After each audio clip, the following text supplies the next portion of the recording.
Welcome to the Banker Lamp. Please enjoy the video. You start by preparing the Mumuso Blackhead Remover and your skin so it works efficiently. Once charged, cleanse your face thoroughly, remove makeup and oils.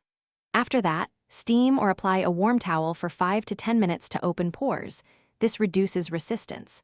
Make sure to attach the smallest tip and set suction to low. Test briefly on your jaw to confirm comfort.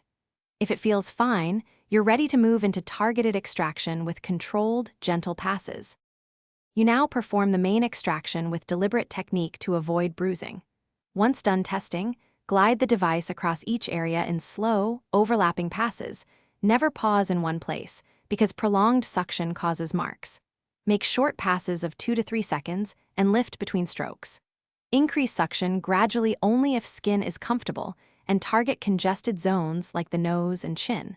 Make sure not to use over inflamed or broken skin. And note that gentle exfoliation 1 to 2 days prior. You finish by restoring skin and maintaining the device so you get reliable results next time. Immediately rinse with cool water or pat a cold compress to close pores, then apply a gentle toner and lightweight moisturizer to soothe. Disassemble and clean the tips and filter, let them dry fully, and charge the unit before storing. If you see bruising or lasting redness, lower suction and shorten passes on your next attempt. Stop use and consult a professional if pain or broken skin persists. Thanks for watching. If this was helpful, leave a like and consider subscribing. See you next time.